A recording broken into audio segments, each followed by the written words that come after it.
Bueno, hermano, el último mensaje que compartir, ¿os acordáis cuál era el título? ¿Algún hermano se acuerda cuál era el título del último mensaje? Hablamos de la visión del varón macedonio. ¿Os acordáis? Estuvimos meditando en el segundo viaje misionero del apóstol Pablo. Y estuvimos viendo, hicimos un recorrido como introducción para el culto de hoy. Un recorrido de cómo Pablo empezó los viajes misioneros. Hizo un primer viaje que dijimos que recorrió 2.400 kilómetros en 2 años. Y hubo muchos convertidos, sobre todo en la región de Galacia, que es donde él estuvo predicando. En Listra, Iconio, Derbe, hubo un montón de convertidos y volvieron de nuevo a la iglesia de Antioquía y después de un tiempo comenzaron el segundo viaje misionero. Hoy vamos a meditar en ese segundo viaje de misionero y vamos a leer los versículos de los Hechos de los Apóstoles, capítulo 16, desde el versículo 6 al versículo 15. Y dice la palabra del Señor: y atravesando Frigia y la provincia de Galacia, le fue prohibido por el Espíritu Santo hablar la palabra en Asia. Y cuando llegaron a Misia, intentaron ir a Bitinia, pero el Espíritu no se lo permitió. Y pasando junto a Misia, descendieron a Troas. Y se le mostró a Pablo una visión de noche. Un varón macedonio estaba en pie rogándole y diciendo: pasa a Macedonia y ayúdanos. Cuando vio la visión, enseguida procuramos partir para Macedonia, dando por cierto que Dios nos llamaba para que les anunciásemos el Evangelio. Zarpando pues de Troa, vinimos con rumbo directo a Samotracia y el siguiente día a Neápolis, y de allí a Filipos, que era la primera ciudad de la provincia de Macedonia y una colonia, y estuvimos en aquella ciudad algunos días. Y un día de reposo salimos de la puerta junto al río donde se solía hacer la oración, y sentándonos hablamos a las mujeres que se habían reunido. Entonces una mujer llamada Lidia, vendedora de púrpura de la ciudad de Tiatira, que adoraba a Dios, estaba oyendo. Y el Señor abrió el corazón de ella para que estuviese atenta a lo que Pablo decía. Y cuando fue bautizada y su familia, nos rogó diciendo: si habéis juzgado que yo sea fiel al Señor, entrar en mi casa y posad, y nos obligó a quedarnos. Bueno, hermano, hasta aquí la palabra del Señor. Como hemos leído, Pablo comenzó este viaje misionero y nos tenemos que trasladar al año 49 después de Cristo. Habían pasado, no llegaba a 20 años. De que el Señor hubiera muerto, hubiera sido crucificado y hubiera resucitado. Ahora nos trasladamos a este segundo viaje misionero. Comenzó en el año 49 y terminó en el año 52. Decir que en este viaje misionero recorrieron 9.000 kilómetros, tanto por tierra como por barco, 9.000 kilómetros. Y duró un periodo, como he dicho, de 3 años. 3 años. Y hermano, con los medios que había antes. Los medios que había antes, que tenían que ir o en barco o andando. Decir también que el equipo misionero estaba compuesto en este segundo viaje misionero por Pablo, por Silas. En Listra se añadió al grupo Timoteo. Y vemos también cuando habla que llegaron a Troa y después a Macedonia, se incluyó también Lucas. Y eso lo podemos saber por un versículo que es Hechos 16, 16, que dice: aconteció que mientras íbamos a la oración, nos salió al encuentro una muchacha que tenía espíritu de adivinación, la cual daba gran ganancia a sus amos adivinando. Aquí cambia ya el relato y dice íbamos, que es el autor del libro de los Hechos de los Apóstoles, como sabemos, que es Lucas. Entonces sabemos que al grupo también se añade Lucas. Decir que salieron, como sabemos, de la iglesia de Antioquía y que el Señor puso en el corazón de Pablo visitar a los hermanos del primer viaje misionero. Puso en el corazón y ellos, obedeciendo al Señor y al Espíritu Santo, comenzaron ese viaje. Recorrieron primeramente Siria, después Cilicia, que es la parte donde estaban las iglesias de Galacia. Decir que también estuvieron, como hemos visto, vamos a leer el versículo.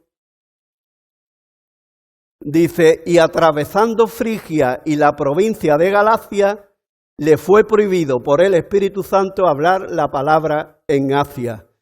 Estuvieron visitando a las iglesias de Galacia, llevaban consigo la carta de los apóstoles que habían escrito en el primer concilio de Jerusalén, como vimos en la anterior predicación, donde se le decía que la obra del Señor Jesucristo en la cruz del Calvario era suficiente para la salvación y que no tenían que circuncidarse ni que guardar la ley de Moisés. Solo tenían que abstenerse de los sacrificados a los ídolos, abstenerse también de sangre, de ahogado y de fornicación, pero no tenían que guardar la ley de Moisés ni tenían que circuncidarse. Esa carta iba dirigida a los creyentes gentiles, a los creyentes gentiles. Y ellos, pasando por esos sitios del primer viaje, leían la carta y confirmaban a las iglesias.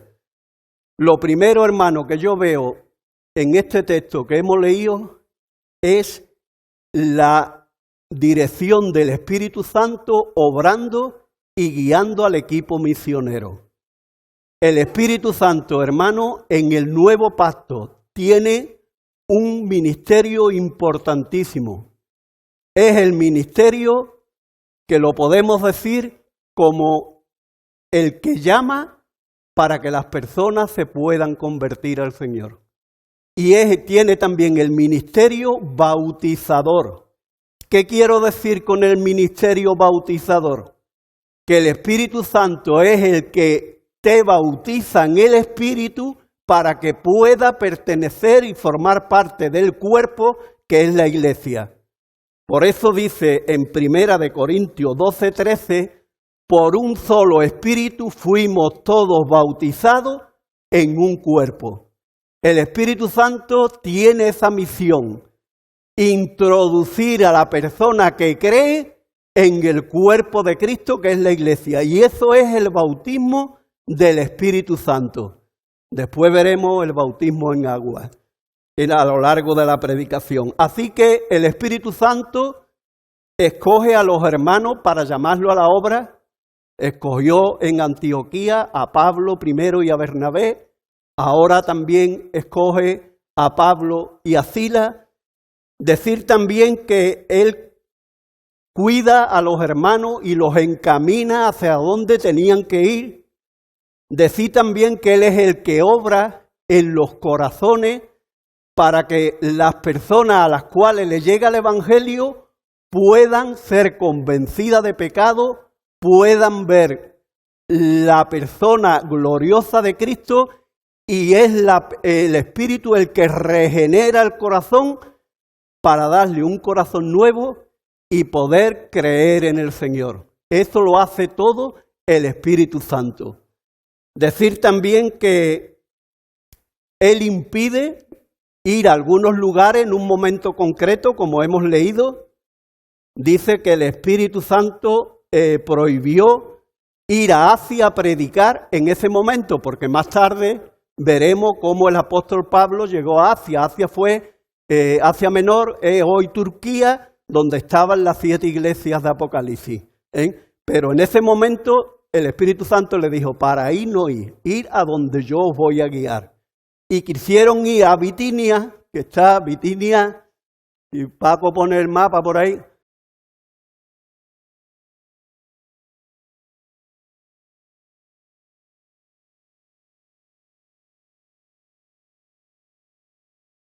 Bitinia está en la parte, ¿lo veis allí arriba a la derecha? No, la ha cambiado Paco ahora.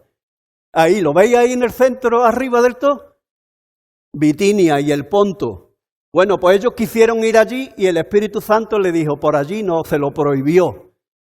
Y yo, como he dicho, me imagino a Pablo, a Silas y a Timoteo pidiéndole al Señor, Señor, ¿hacia dónde tenemos que ir? ¿Hacia dónde tenemos que ir? Nos está diciendo que por aquí no. ¿Hacia dónde tenemos que ir? Y dice que Pablo recibió la visión de un varón macedonio que le pedía en visión de noche, que le decía, pasa a Macedonia y ayúdanos. Pasa a Macedonia y ayúdanos. Y en la anterior predicación estuvimos viendo que era Macedonia, por qué necesitaban que pasara y predicara el Evangelio allí. Dice que el Espíritu Santo tomó el control de estos misioneros para que llevaran el Evangelio. Pasa a Macedonia y ayúdanos. Y lo importante, hermano, que yo veo, lo primero aquí es cómo el Espíritu guiaba a ese equipo para que llevaran el Evangelio donde el Señor quería que se predicara. Y yo lo veo también una aplicación importante. Nosotros tenemos que estar atentos hacia dónde nos guía el Señor para predicar también la palabra. ¿Por qué digo eso? ¿No habéis sentido cómo el Señor en algunos momentos determinados te ha acercado a una persona, te ha puesto una persona delante para que le predique la palabra del Señor? ¿Habéis notado esa guía del Espíritu en algún momento en vuestra vida como creyente? El Espíritu Santo está guiando y controlando para llevar el Evangelio al que el Señor quiere que lo llevemos. Lo segundo que vemos es la obediencia a esa guía del Espíritu. Dice que cuantito que vio la visión del varón macedonio, ellos dieron por cierto que el Señor los estaba encaminando hacia Macedonia. Dice, zarpando de Troas, vinimos rumbo directo a Samotracia, y el día siguiente a Neápolis, y de allí a Filipos, que era la primera ciudad de la provincia de Macedonia y una colonia, y estuvimos en aquella ciudad algunos días. Enseguida ellos vieron que el Señor, que el Espíritu era el que lo estaba guiando para que fueran a ese lugar. Y así hicieron, obedecieron. Así que lo segundo que veo es la obediencia. Cuando el Señor y el Espíritu te está guiando hacia un lugar, hay que obedecer al Señor. Y así lo hicieron ellos. Fueron a la ciudad de Filipos, Macedonia. En Macedonia había ciudades importantes, que ya la iremos viendo en este viaje. Estaba Filipos, estaba Tesalónica, hoy se llama Salónica, y estaba también Berea, que ya veremos lo que pasó también en su momento en Berea. Así que ahora llegan a Filipos, en la ciudad de Macedonia. Filipo debe su nombre a Felipe II, que era el padre de Alejandro Magno. El padre de Alejandro Magno fue el que le puso el nombre a la ciudad de Filipos. Decir que esta ciudad en el siglo I, que es donde estamos, en el año ahora mismo 49, estaba dominada por el Imperio Romano. Era una colonia del Imperio Romano. Decir que era una ciudad que estaba protegida con murallas, era una ciudad amurallada. Decir también que tenía puerta de entrada. Paco irá poniendo alguna fotito, tenía puerta de entrada y puerta de salida a la ciudad. Y por medio de la ciudad mismo había una calzada romana que la cruzaba la ciudad completamente. Y esa calzada pertenecía a lo que era la vía Ignacia, que era una vía comercial que iba desde Occidente hasta Oriente. Vemos algunos detalles de esa ciudad. Decir también que esta ciudad tenía lo que era Acrópolis. ¿Qué era una Acrópolis? Era una parte alta de la ciudad que era protegida y esa ciudad tenía normalmente en esa altura una fortaleza militar y tenía también los templos de adoración pagano. Ahí lo podemos también ver, si lo puedes reducir un poquito ahí, ¿vale? Y la ciudad la veis allí abajo, son las ruinas que hoy se ve de la ciudad de Filipo. Decir también que la ciudad, cerca de la ciudad había un río, ¿eh? El río se llamaba el río Gangites. Era un río que estaba a unos 800 metros, dice media milla, unos 800 metros o 900 de la ciudad. Decir también que la ciudad en el siglo I, según he estado investigando, podía tener entre 5.000 y 10.000 habitantes. ¿Quién eran los habitantes que habitaban allí? Pues se dicen que la mayoría de los habitantes que habitaban en Filipo eran ciudadanos romanos, soldados que ya habían terminado, digamos, el periodo en el ejército. Así que seguramente había personas allí de poder que habían alcanzado tierra y estaban viviendo en aquel lugar. También he investigado un poquito y dice que una quinta parte de esa población de 5 a 10.000 habitantes eran esclavos. Como sabéis, los romanos cuando conquistaban traían a muchas personas que la compraban, la conquistaban y se la llevaban como esclavo, como siervo. Decir también que había en aquella ciudad griegos, porque antes había estado el imperio greco-macedonio y había Tracio. Tracio es la parte un poquito al este de lo que es Macedonia, los tracios que vivían también allí. Decir que la ciudad en regla general era politeísta. ¿Por qué? Porque la mayoría de los habitantes adoraban a dioses tanto griegos como romanos, inclusive a los egipcios por esa vía Ignacia que la cruzaba, y era una ruta comercial. Y decir que había muy poquitos judíos, si los había, si los había muy poquitos judíos. Yo me imagino a Pablo cuando llegó allí, con la seguridad que el Espíritu Santo lo había enviado allí, preguntando en aquella ciudad, ¿hay alguna sinagoga aquí? ¿Hay alguna sinagoga en esta ciudad? Y la respuesta que le dieron es, no hay ninguna sinagoga en la ciudad. No hay sinagoga. Y para que hubiera una sinagoga tenía que haber por lo menos 10 familias que, como judíos que solicitaran el poder construir una sinagoga. Como mínimo 10. Si no había como mínimo 10, no se podía crear la sinagoga. Así que no había. Pero hermano, lo que sí había en aquella ciudad era personas que necesitaban al Señor. Eso es lo que había en aquella ciudad. Había mucha idolatría y había muchas personas que necesitaban al Señor. Y mira lo que dice el siguiente versículo. Dice, y un día de reposo, sábado, sabemos que el día de reposo de los judíos es el sábado, salimos fuera de la puerta junto al río donde solía hacerse la oración y sentándonos hablamos a las mujeres que se habían reunido.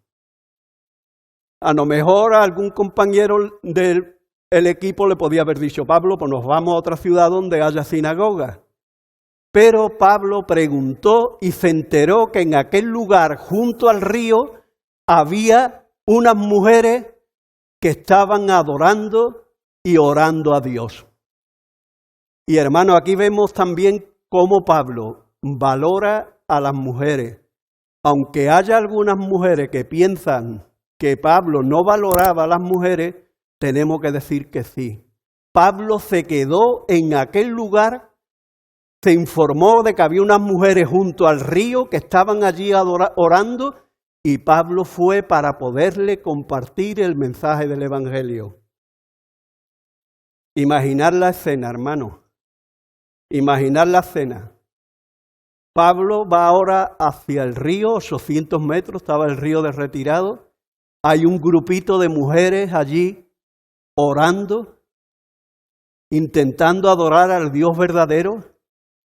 Y Pablo se acerca a aquel lugar. Yo me imagino que las mujeres se asustarían a ver a algunas personas, hombres, venir hacia ella, que se sorprenderían y se extrañarían. Pero seguro que Pablo se identificaría ante ella y él le dijo, yo soy judío y yo vengo para hablaros del Dios al que estáis orando. Yo vengo a hablaros del Dios al que estáis hablando y al que estáis adorando. Nosotros venimos enviados por Dios. Y es verdad, hermano, Pablo venía enviado por Dios. ¿Qué es lo que dice Pablo en Romanos, hermano? Voy a leer algo.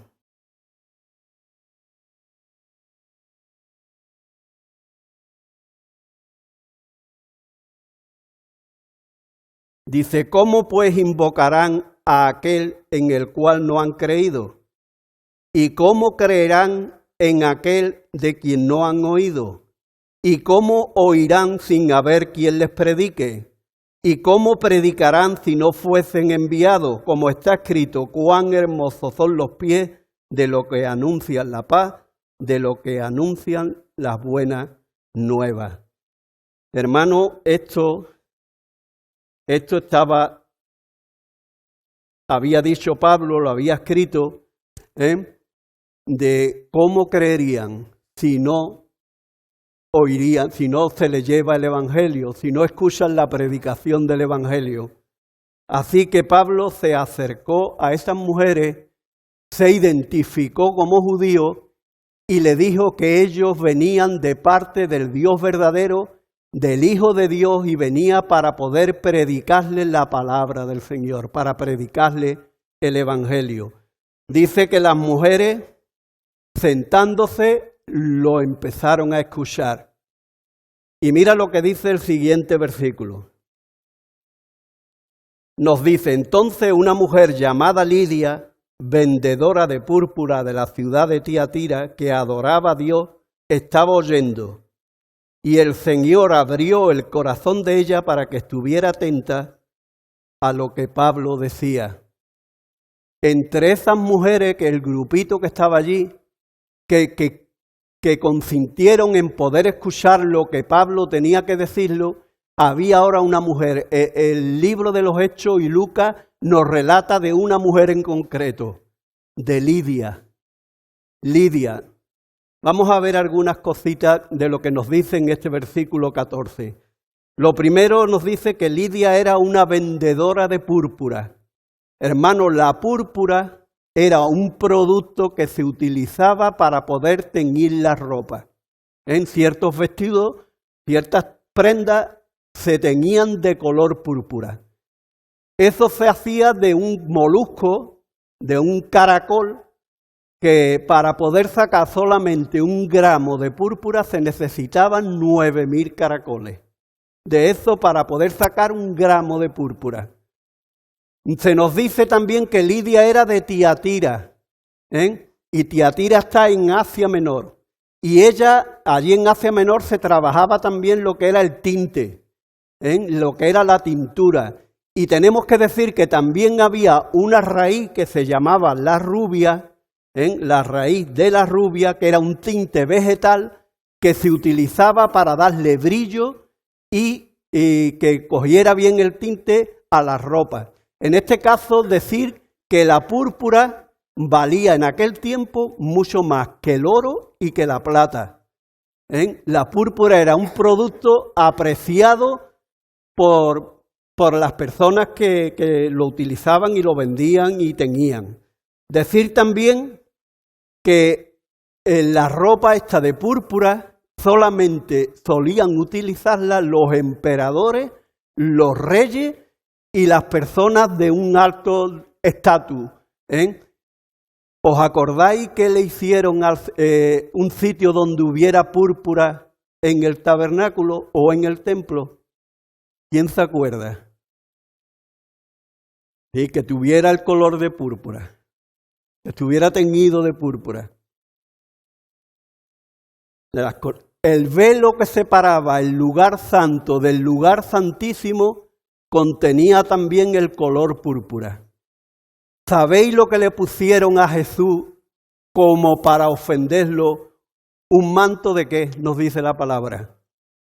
Un manto de púrpura. Así que en ese lugar, cuando el Señor estaba allí, siendo vituperado, siendo despreciado, alguien que llevaba un manto importante de púrpura se lo puso al Señor para ofenderlo, pero evidentemente estaban haciendo todo lo contrario, porque la púrpura simboliza soberanía y realeza. Así que solo los reyes y las personas, digamos, importantes de aquel tiempo podían ponerse y tener esos tejidos de púrpura que valían mucho dinero.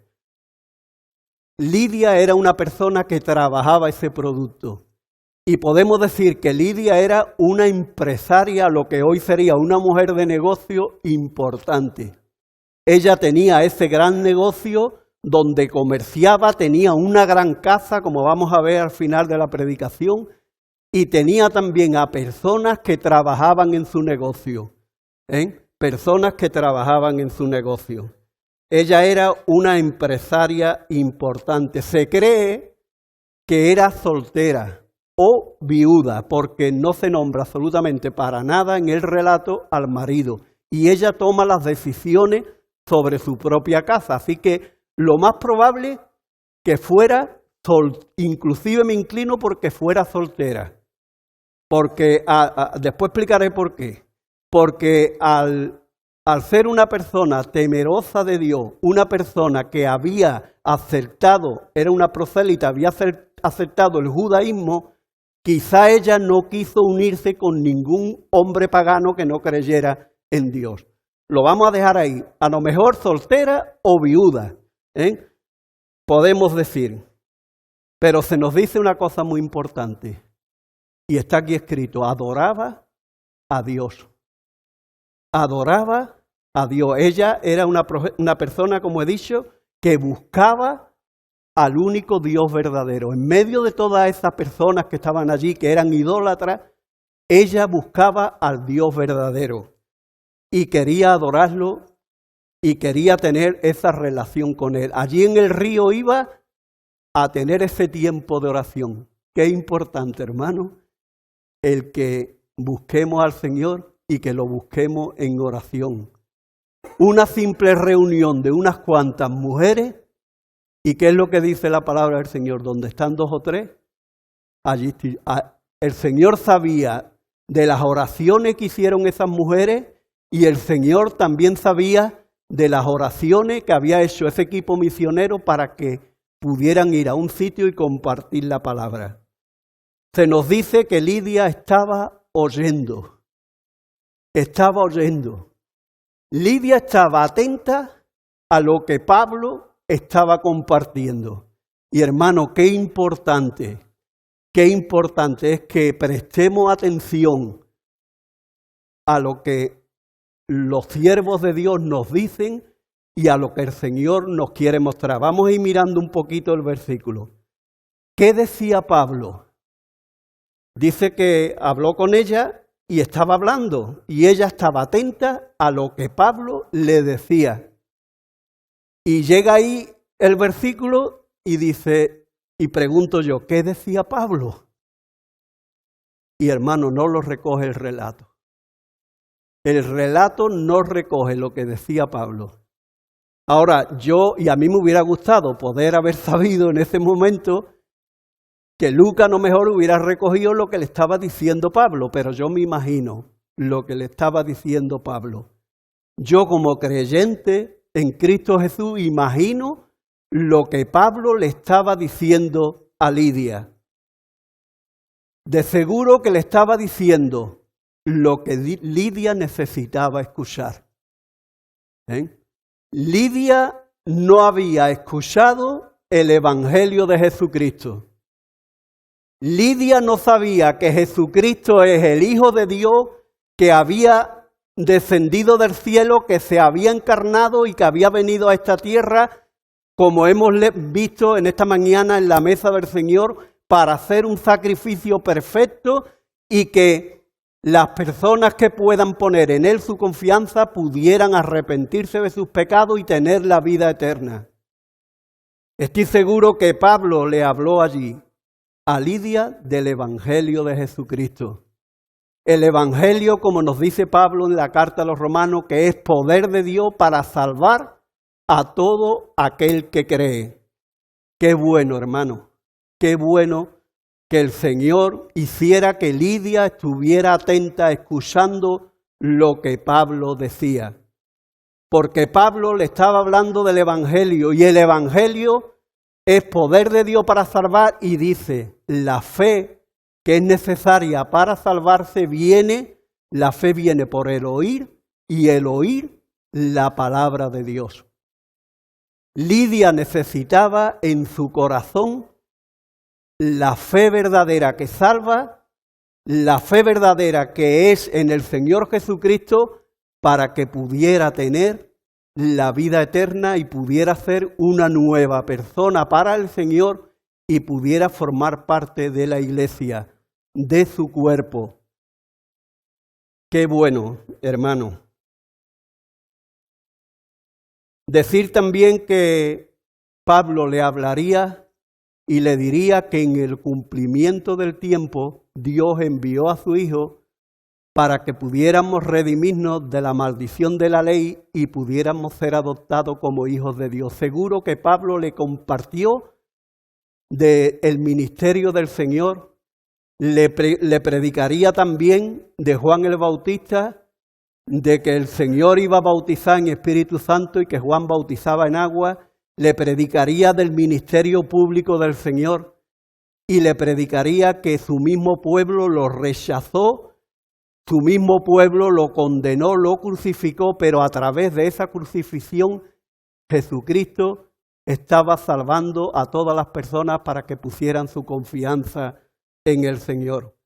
También le diría que había también una tumba vacía en Jerusalén. Le diría que Jesucristo estaba vivo. Le diría que a los 40 días ascendió a los cielos y se ha sentado a la derecha del Padre. Y le diría también que ha enviado a su Santo Espíritu para poder morar en el corazón de las personas y cambiarle el corazón. Yo me imagino muchas cosas que Pablo le podía decir a Lidia. Yo me imagino muchas cosas. Hermano, qué importante es, y esto es otra cosa de las que vamos a poder ir viendo, lo importante del obrar del Señor. Es necesario que el Señor obre en el corazón de las personas para que podamos ser capaces de creer en Él. El Señor dice que abrió el corazón de Lidia para que estuviera atenta a lo que Pablo decía. Y hermano, esa es la misión del Espíritu Santo. El Espíritu Santo no lo vemos. El Espíritu Santo está aquí con nosotros en esta mañana. El Espíritu Santo está en el corazón de cada una de las personas que hemos creído en Él. No lo vemos, pero sabemos que lo tenemos y sabemos que se mueve y que está aquí, porque Él es omnipresente. ¿Y cuál es la obra del Espíritu Santo? ¿Cuál es la misión que el Padre le ha dado al Espíritu Santo en este nuevo pacto? En este nuevo pacto, Dios le ha dado al Espíritu Santo que nos busque, que nos llame con llamamiento santo. Dios le ha dado al Espíritu Santo el poder de que podamos ser convencidos de pecado. Qué importante, hermano, que podamos ser convencidos de pecado. Pero también le ha dado al Espíritu Santo el poder de que ilumine nuestra mente y abra nuestro corazón para que podamos creer en el Señor. Qué importante. Él nos coge y cambia, nos da el don de la fe y cambia nuestro corazón de piedra por un corazón de carne. El Espíritu Santo nos regenera por medio de la palabra de Dios cuando escuchamos el Evangelio. Es más, os quiero decir una cosa. Todos los que estamos aquí, que hemos creído en el Señor ha abierto nuestro corazón por su Espíritu para que hoy podamos ser hechos hijos de Dios. Todos los que estamos aquí, el Espíritu Santo ha obrado en nuestras vidas para que podamos ser llamados hijos de Dios. Y es mi deseo, en esta mañana también, de las personas que puedan estar aquí y que todavía no hayan abierto su corazón, que puedan estar atentos a la palabra, y ha sido mi oración mientras he estado preparando este mensaje, que el Señor abra el corazón de los que todavía no creen y estuvieran hoy aquí con nosotros. Esa ha sido mi oración cuando he estado preparando el mensaje. Y os podéis pensar en quién he estado pensando principalmente. Creo que se lo podéis imaginar. Y esa ha sido mi oración durante toda la semana mientras he estado preparando la palabra. ¿Y qué nos enseña, hermano, la palabra del Señor? Mirad algunas cosas que nos dice en Juan 8:47. Juan 8:47 nos dice, el que es de Dios, la palabra de Dios oye. Eso se lo estaba diciendo el Señor a unas personas que lo estaban rechazando y que le estaban negando su divinidad. Y que estaban negando que Jesucristo era el Mesías. Y Él le dice, el que es de Dios, la palabra de Dios oye. Y le dice, por eso no lo oís vosotros, porque no sois de Dios. En otro sitio, en Efesios 1 del 3 al 15, no lo voy a leer entero, pero nos dice que bendito el Dios y Padre de nuestro Señor Jesucristo, que nos escogió en Él desde antes de la fundación del mundo para que fuésemos santos y sin mancha delante de Él, habiéndonos predestinado en amor para alabanza de su gloria en el nombre del Señor. ¡Qué bueno! En Él nos hizo acepto en el amado. Leedlo en casa, hermano, tranquilo. Efesios 1 del 3 al 15. En otro sitio la Escritura dice, ninguno puede venir a mí, a Jesús, si el Padre que me envió no le trajere. Y dice, y yo le resucitaré en el día postrero. Eso está en Juan 6, del 44 al 47. Pero también dice, escrito están los profetas, y serán todos enseñados por Dios. Así que todo aquel que oyó al Padre y aprendió de Él, viene a mí. No que alguno haya visto al Padre, sino aquel que vino de Dios, éste ha visto al Padre. Y dice, de cierto os digo, el que cree en mí, tiene vida eterna. El que cree en mí tiene vida eterna. Y en otro sitio dice, hermano, yo soy el buen pastor. El buen pastor su vida da por sus ovejas. Mis ovejas escuchan mi voz y me siguen. Así que vemos la importancia del mover del Señor para la conversión y para tocar el corazón. Lo cuarto que vemos, la respuesta de Lidia y su familia. ¿Cuál fue la respuesta de Lidia y su familia? ¿Sabéis cuál fue? Creyó en el Señor. Gloria al Señor. Creyó en el Señor. Esa mujer que estaba atenta, sentada allí en aquel río, que el Señor, que estaba atenta a lo que Pablo decía, que el Señor había abierto el corazón, una vez que Pablo le predica, creyó en el Señor. Gloria a Dios. Creyó en el Señor. Lidia escuchó lo que Pablo decía de Jesús y su corazón fue abierto por el Señor, receptivo a su palabra, y Dios le dio a Lidia el don de la fe y un nuevo corazón. y el Espíritu Santo la bautizó y la hizo parte de la iglesia. Lidia creyó en Jesús. ¿Y cómo lo sabemos, hermano, que Lidia creyó en Jesús?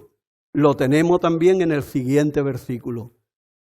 Y cuando fue bautizada, y su familia nos rogó diciendo: si habéis juzgado que yo sea fiel al Señor, entrar en mi casa, posad, y nos obligó a quedarnos. Versículo 15. ¿Por qué? Porque Lidia se convirtió al Señor. ¿Y cuál fue lo primero que hizo Lidia? Obedecer al Señor. Qué bueno que cuando una persona cree en el Señor y el Señor le ha dado el don de la fe, la ha hecho parte, la ha adoptado como hijo, que esa persona obedezca el mandato del Señor. Qué bueno, hermano, que obedezca el mandato del Señor. El que crea, que se bautice. Espiritualmente ya la había bautizado el Espíritu Santo, dándole un nuevo corazón y haciéndola parte de la iglesia. Pero eso se expresa públicamente por medio del bautismo en agua.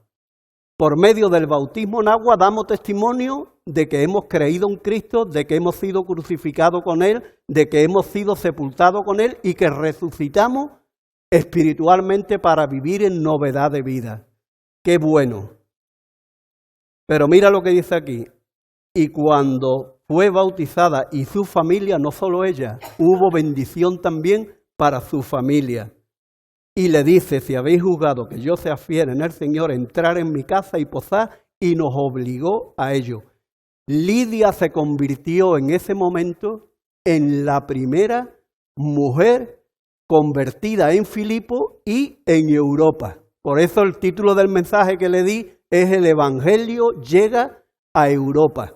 En la primera, y mira hoy en día todos los que formamos el continente europeo, todas las personas que el Señor en su misericordia ha tocado nuestros corazones y nos ha salvado. Ahora lo vamos a ver, Cristóbal, lo vamos a ver ahora, es verdad. Que es la siguiente cosa que vamos a ver. Un corazón, lo quinto que vamos a ver, un corazón transformado es un corazón agradecido.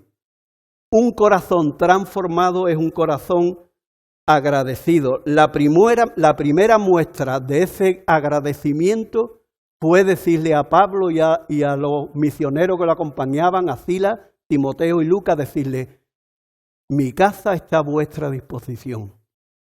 No necesitáis ir y buscarse otro sitio por ahí. Mi casa está abierta para que se podáis quedar y se podáis alojar conmigo. Qué bueno, hermano. Qué bueno el entender que lo que tenemos lo recibimos del Señor y ponerlo a disposición del Señor. Y eso fue, hermano, lo que hizo Lidia. Lidia entendió todo lo que le estaba dando el Señor. La salvación tan grande, el poder conocer al Dios, y no solamente ese, el poder tener a las personas que habían visto al Señor, las personas que habían tenido contacto y que le pudiera compartir de ese Señor del cual le habían dado testimonio. Y Pablo nos dice en la carta a los Filipenses, capítulo 4, versículo del 14 al 18, lo voy a leer un momentito. Dice: más tarde le escribiría a esta iglesia desde la prisión, la iglesia que se formó en Filipo. Pablo dice: sin embargo, bien hiciste en participar conmigo en mi tribulación. Y sabíais también vosotros, oh filipenses, que al principio de la predicación del Evangelio, cuando partí de Macedonia, ninguna iglesia participó conmigo en razón de dar y recibir, sino vosotros solos. Pues aún a Tesalónica me enviaste una y otra vez para mis necesidades. No es que busque dádiva, sino que busco fruto que abunde en vuestra cuenta. Pero todo lo he recibido y tengo abundancia, estoy lleno, habiendo recibido de Epafrodito lo que enviaste, olor fragante, sacrificio acepto y agradable a Dios. Esa iglesia que se formó en casa de Lidia Fue una iglesia que prosperó, que era bendecida y que ayudó a Pablo para sus necesidades materiales una y otra vez. Decir que Dios no puede usar y usó a Lidia para la extensión de su reino. Y es el deseo de mí para esta iglesia local. Que el Señor nos pueda utilizar para la extensión de su reino. Qué bueno, hermano, es que una casa, como dice aquí, que obligó, diciéndole que si me considera fiel, quedaos aquí, dice, y nos obligó a que nos quedáramos. Qué bueno es que una casa se pueda abrir para servir al Señor. Qué bueno es. Y hermano, ¿sabéis una cosa? Esta iglesia comenzó en una casa.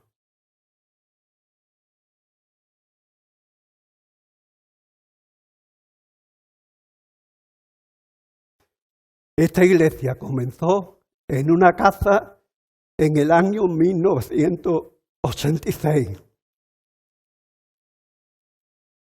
Dios envió a una persona para que nos predicaran el Evangelio. Y vimos cómo el Señor, obrando, se convirtieron muchas personas y se abrieron muchas casas para el Señor. Se abrió la casa de María José, se abrió la casa de Mari, se abrió la casa de María Gordillo, se abrieron muchas casas para el Señor. Y nos reuníamos y compartíamos de la palabra del Señor. Y eso es lo que nos enseña, hermano, el libro de los Hechos y las cartas. La casa de Justo en Hechos 18:7 se abrió para también recibir a Pablo y también hablar la palabra del Señor y extender el Evangelio. La casa de Priscila y Aquila, donde se reunía una iglesia, Romanos 16 del 3 al 6, también se abrió para recibir allí a los hermanos que habían creído, adorar a Dios y edificar a la iglesia y extender el Evangelio. La casa de Filemón, Apio y Arquipo en Filipenses versículo 2 también se abrió. Y hermanos, hemos podido ver cuando estamos viendo ahora el estudio que estamos haciendo sobre lo que estamos preparando para la célula, para abrir las casas, para predicar el Evangelio, estamos viendo cómo el Señor en los primeros siglos del cristianismo se movía y la iglesia comenzó en las casas. Casas que se abrían para adorar a Dios y para servir al Señor. Y hermano, qué importante es que las casas se puedan abrir para servir al Señor. Tenemos aquí un lugar amplio para adorar a Dios. Y hermano, gloria a Dios que lo podemos hacer. Pero hay veces que a las personas les cuesta trabajo venir a lo que es la congregación cuando la invitamos para poder escuchar la palabra. Pero si abrimos verdaderamente, si abrimos los hogares para que podamos invitar a familiares, amigos, es mucho más fácil poder compartir con ellos la palabra. Y eso es lo que estamos haciendo y lo que queremos verdaderamente que de nuevo podamos retomar y podamos hacer. Y confiar, como él dicho hoy, que el Señor es el que hace que prestemos atención y el que abre el corazón para que podamos creer en la palabra. Qué bueno, hermano, lo que la palabra de Dios y las Escrituras nos enseña. Quiera el Señor usarnos en este ministerio y poder imitar a Lidia en ese sentido. Que también muchas casas se puedan abrir para el Señor y que este lugar pueda llenarse también de personas que creen y se convierten al Señor. Decir también que prácticamente lo vamos a dejar aquí. Decir que en esta semana he orado mucho al Señor para que el Señor nos haga estar atentos a su voz y en especial a aquellos que todavía no han creído en Él. El Señor nos usa para que llevemos el Evangelio, pero el abrir el corazón lo hace el Espíritu Santo, hermano. El Espíritu Santo no lo hace nadie más, lo hace el Espíritu Santo. ¿Tengo que predicar fielmente el Evangelio? Lo tengo que predicar, pero el Señor es el que abre el corazón. Quiera el Señor que todos los que estamos hoy aquí podamos haber oído la palabra del Señor y quiera el Señor en su misericordia y en su gracia que la persona que todavía no ha creído pueda abrir el corazón al Señor. Que el Señor haya abierto ese corazón para que le dé la gloria y la honra. Aquí lo vamos a dejar en esta mañana. En el próximo culto veremos algunas cosas que sucedieron todavía en Filipo. Veremos dos cosas. Veremos cómo el Señor, por medio de Pablo, sacó un espíritu, un demonio de una persona que estaba poseída, y veremos también el sufrimiento por el rechazo del Evangelio y cómo un carcelero se rindió al Señor y fue salvo él también y su casa. Si Dios quiere, lo veremos en la siguiente predicación. Vamos a orar. Señor y Padre, quiero darte muchas gracias, Señor. Muchas gracias por tu amor. Muchas gracias por tu misericordia, por tu gracia hacia nosotros, Señor. Muchas gracias, Señor, por llamarnos por medio de tu Espíritu con llamamiento santo.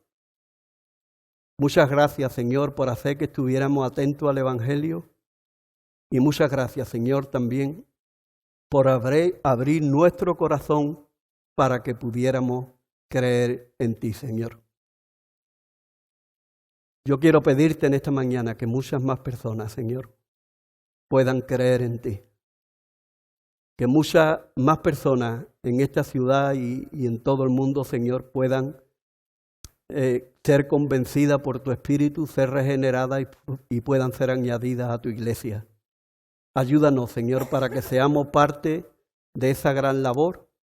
Y también te pido, Señor, en esta mañana, que mostremos gratitud, Señor, a lo que tú has hecho con nosotros y que te podamos servir con nuestros dones, con nuestros talentos y con todo lo que tú nos has dado, Señor.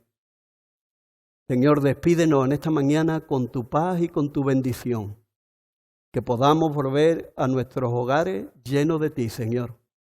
Y contentos y dándote muchas gracias, Señor, porque no merecíamos nada y tú nos lo has dado todo, Señor.